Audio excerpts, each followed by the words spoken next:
दोस्तों, आप सभी का बहुत बहुत स्वागत है। क्या आपको पता है कि आज का दिन इतना खास क्यों है?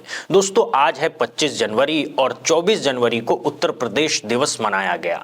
कल पूरे प्रदेश में यूपी दिवस बड़े ही धूमधाम के साथ मनाया गया। इसी मौके पर उत्तर प्रदेश के मुख्यमंत्री ने एक बड़ा बयान दिया। उन्होंने कहा कि उत्तर प्रदेश कभी बीमारू राज्य माना जाता था, लेकिन पिछले 9 वर्षों में इसे बेमिसाल प्रदेश बना दिया गया है। मुख्यमंत्री ने और क्या कहा वो हम आपको आगे दिखाएंगे। इसके साथ ही आपको ये भी बताएंगे कि उत्तर प्रदेश की 4 बार मुख्यमंत्री रह चुकी और बीएसपी प्रमुख ने आज के दिन क्या कुछ कहा है। हाल के दिनों में उत्तर प्रदेश में जो घटनाएं सामने आई है उन्हें लेकर बीएसपी चीफ ने क्या ऐलान किया है और किस तरह संविधान विरोधियों को आईना दिखाया है वो भी हम आपको बताएंगे। लेकिन उससे पहले बात करते हैं एक चर्चित और बेबाक पत्रकार की। दोस्तों, आप इन्हें अच्छी तरह जानते होंगे। इनका नाम है अश्मित गौतम। अश्मित गौतम एक बार फिर सुर्खियों में हैं। पिछले दिनों आपको याद होगा कि अश्मित गौतम के खिलाफ एफआईआर दर्ज होने की खबरें सामने आई थी। इस मुद्दे पर अब आकर उन्होंने अपनी चुप्पी तोड़ी है। अश्मित गौतम ने मीडिया के सामने आकर पूरे मामले की स्पष्टीकरण किया है, क्योंकि एफआईआर को लेकर लोगों के बीच भ्रम की स्थिति बनी हुई थी। दरअसल सोशल मीडिया पर उनका एक वीडियो तेजी से वायरल हो रहा है जिसमें वो साफ साफ कहते नजर आ रहे हैं कि उनके खिलाफ कोई एफआईआर दर्ज नहीं की गई है। ऐसे में सवाल उठता है कि क्या एफआईआर रद्द हो गई या फिर मामला कुछ और है। इस पूरे मामले की सच्चाई खुद अश्मित गौतम बता रहे हैं। आइए सुनते हैं उन्होंने क्या कहा है। एफआईआर तो 295 में एक संगठन द्वारा कराई गई होगी, क्योंकि मुझे कॉल भी आई थी। जैसा कि ये केस वैसा नहीं था जिसके चलते पुलिस ने मुझे बिना वारंट के धारा 151 में डिटेन कर लिया था मेरे भाई के साथ, ताकि मैं कोई वीडियो ना बना दूं, कोई दंगा ना भड़का दूं। जैसा कि मैं माइनर हूं, पुलिस ने इसीलिए मुझे तो छोड़ दिया था धमकी देकर कि तुम अब वीडियो नहीं बनाओगे। लेकिन मेरे भाई को 24 घंटे हिरासत में रखा था और उसके बाद मेरे भाई को भी धारा 151 में चालान कराकर छोड़ दिया था। लेकिन अब मेरे भाई को 6 महीने लगातार मजिस्ट्रेट ऑफिस में हाजिर हो। जैसा कि लोग बोल रहे हैं, सरकार 14 साल के बच्चे से डर गई है, एफआईआर हो गई है। क्योंकि ये सच है कि मेरे खिलाफ मेरी आवाज को दबाने का ये एक साधन हो सकता है। लेकिन ये कहना कि सरकार मुझसे डर गई है, ये थोड़ा काल्पनिक जाहिर होता है।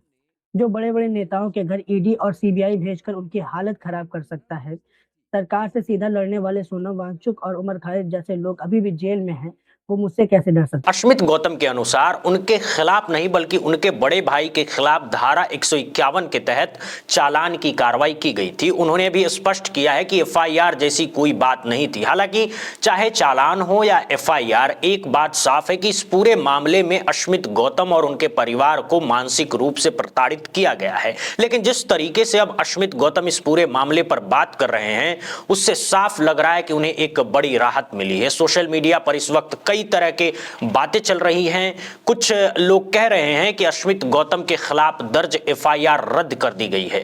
वहीं कुछ लोगों का कहना है कि केवल चालान की कार्रवाई हुई थी। कुछ लोग ये भी दावा कर रहे हैं कि चालान उनके बड़े भाई के खिलाफ हुआ था, जबकि अश्मित गौतम को सिर्फ थाने ले जाया गया था। लेकिन अब जब खुद अश्मित गौतम ने इस पूरे मामले पर स्थिति स्पष्ट कर दी है तो ये विवाद यहीं खत्म हो जाना चाहिए। अब उम्मीद यही की जाएगी कि जिस आजादी और बेबाकी के साथ वे पहले पत्रकारिता कर रहे थे उसी तरह आगे भी पत्रकारिता करते रहेंगे। देखिए, जिस तेवर में अश्मित गौतम पहले नजर आते थे, अगर वही तेवर आगे भी बरकरार रहता है तो ये माना जाए कि उन पर किसी तरह का दबाव नहीं है। लेकिन अब उनके ऊपर एक जिम्मेदारी भी बढ़ गई है। उनके फॉलोअर्स लगातार बढ़ रहे हैं और अगर उनकी बातचीत में धार कम होती है तो लोग ये मान सकते हैं कि कहीं ना कहीं उन पर दबाव बनाया गया है।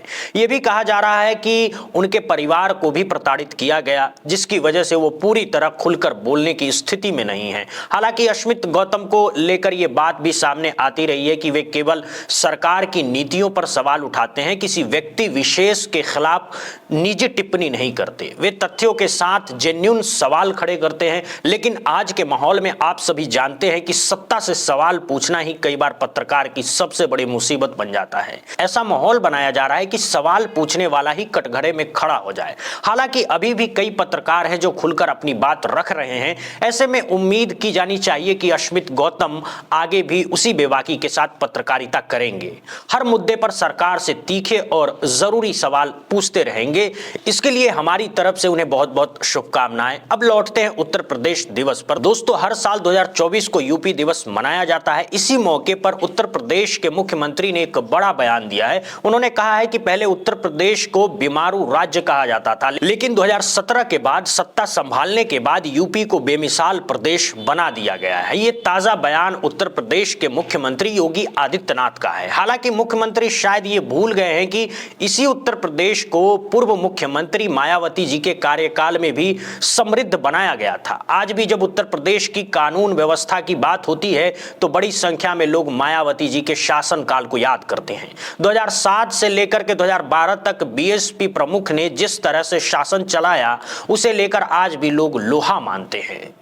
लेकिन इस वक्त मुख्यमंत्री की ओर से सिर्फ अपने कार्यकाल का गुणगान किया जा रहा है। इसी बीच यूपी दिवस के मौके पर और उत्तर प्रदेश में हुई हालिया घटनाओं को लेकर बीएसपी प्रमुख मायावती ने क्या कहा है, अब हम आपको एक एक बात विस्तार से बताएंगे। सबसे पहले उत्तर प्रदेश की पूर्व मुख्यमंत्री मायावती जी ने प्रदेशवासियों को यूपी दिवस की शुभकामनाएं और बधाई दी। उन्होंने सोशल मीडिया प्लेटफॉर्म एक्स पर पोस्ट के जरिए अपनी बात रखी। इसके साथ ही प्रयागराज से जुड़ा विवाद, शंकराचार्यों से जुड़ा मामला और उत्तर प्रदेश में हाल के दिनों में हुए तमाम विवादों को लेकर सरकार को कटघरे में खड़ा किया है। उनका ये ट्वीट अभी अभी सामने आया है। आइए आपको दिखाते हैं कि उन्होंने क्या लिखा है। बीएसपी प्रमुख ने अपने बयान में कहा है कि सिर्फ उत्तर प्रदेश ही नहीं बल्कि देश के अन्य राज्यों में भी पिछले कुछ वर्षों से धर्म से जुड़े पर्व, त्योहार, पूजा पाठ, स्नान और धार्मिक योजनाओं में राजनीतिक हस्तक्षेप लगातार बढ़ रहा है। यही कारण है कि नए नए विवाद, तनाव और टकराव की स्थिति पैदा हो रही है,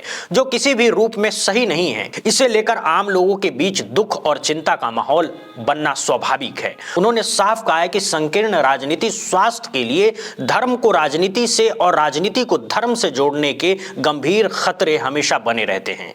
प्रयागराज में स्नान को लेकर जो विवाद चल रहा है, उसमें एक दूसरे के प्रति अनादर और आरोप प्रत्यारोप देखने को मिल रहा है। यही उस मानसिकता का ताजा उदाहरण है और इससे हर हाल में बचना चाहिए। बीएसपी चीफ ने यह भी याद दिलाया कि देश का संविधान और कानून पूरी ईमानदारी से जनहित और जन कल्याण को ही वास्तविक राष्ट्रीय धर्म मानता है। संविधान की भावना यही है कि राजनीति को धर्म से और धर्म को राजनीति से दूर रखा जाए, ताकि जनप्रतिनिधि बिना किसी द्वेष, पक्षपात और भेदभाव के अपने संवैधानिक दायित्व का निर्वहन कर सके। उन्होंने कहा कि आज भी देश की जनता यही अपेक्षा करती है कि राजनेता समाज के सामाजिक, राजनीतिक और आर्थिक हितों को ईमानदारी और निष्ठा के साथ आगे बढ़ाएं। ऐसे में प्रयागराज में स्नान को लेकर चल रहा ये कड़वा विवाद आपसी सहमति से जितना जल्द सुलझाया जा सके उतना ही बेहतर होगा।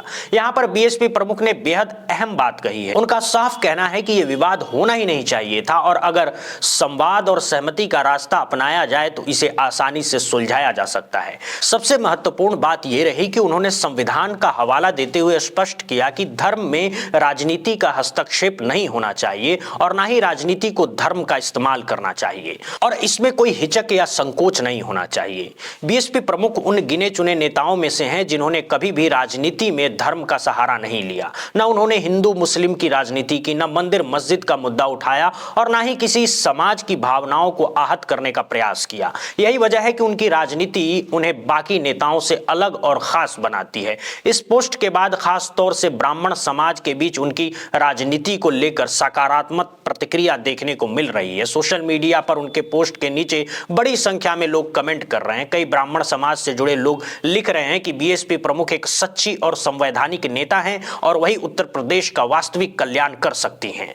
कुछ लोग यहां तक लिख रहे हैं कि अब की बार वे बीएसपी प्रमुख को ही वोट देंगे। इस तरह की प्रतिक्रियाएं लगातार सामने आ रही हैं।